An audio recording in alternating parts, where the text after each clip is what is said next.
Alors, bien le bonjour. Comme à notre habitude aujourd'hui, l'actualité nous amène du côté du Sénégal, le pays du président Bassirou Diomaye Faye et du premier ministre Ousmane Sonko.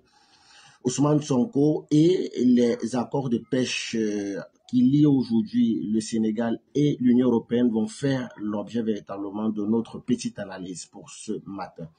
Alors, en pleine campagne législative, le Premier ministre sénégalais à la personne d'Ousmane Sonko met en avant, ou alors a mis en avant, un enjeu crucial pour l'avenir économique de son pays, à savoir la renégociation des accords de pêche avec l'Union européenne. Rappelons que cet élément important également faisait partie des éléments de promesse durant la campagne présidentielle, qui a vu porter au pouvoir véritablement le président actuel à la personne de Bassirou Diomaye Faye. Alors, Sonko s'est engagé une fois de plus à revoir les accords de pêche qui lient le Sénégal et l'Union européenne qui, selon lui, ne répondent plus aux intérêts de son pays, le Sénégal. Il affirme qu'il est essentiel aujourd'hui que le Sénégal prenne justement la maîtrise, ou alors le Sénégal reprenne la maîtrise de ses ressources halieutiques pour véritablement protéger son économie et l'emploi local. Alors, ce qu'on peut dire également dans ce bras de fer qui est en train de s'annoncer, c'est que pour Ousmane Sonko, cette initiative vise à faire en sorte que les accords renouvelés accordent au moins 81% des bénéfices au Sénégal afin que les ressources de pêche bénéficient avant tout aux Sénégalais eux-mêmes. Dans le principe, c'est une très bonne chose, une très bonne chose d'ailleurs. Je pense que cela fait partie également des éléments, comme je le rappelais tout à l'heure, qui ont fondé ces promesses de campagne.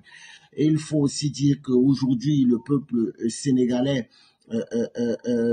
souffre d'une répartition inégale des ressources de ce pays. Il s'agit pour Ousmane Sonko d'une politique héritée d'un précédent gouvernement qui, pour lui et qui, pour également la communauté panafricaniste, semblait être un gouvernement pro-français.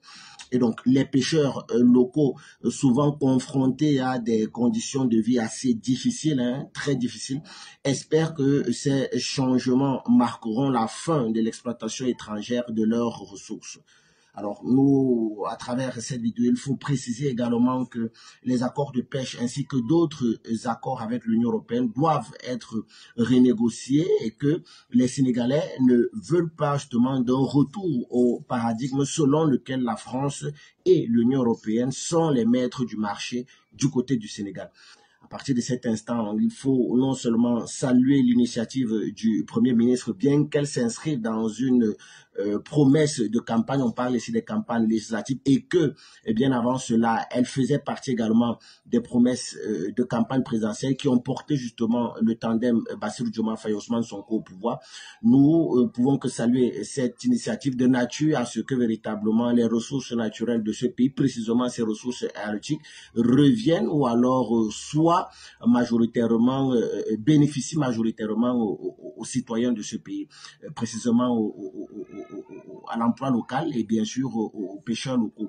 Et donc, quand on voit quand même les attentes de cette renégociation, il y a de quoi véritablement se réjouir. On parle ici de pratiquement 80% des bénéfices liés justement à ces accords-là qui devraient revenir aux ayants droit. On parle ici du peuple sénégalais et bien sûr des pêcheurs locaux et donc garantir et promettre véritablement un emploi local.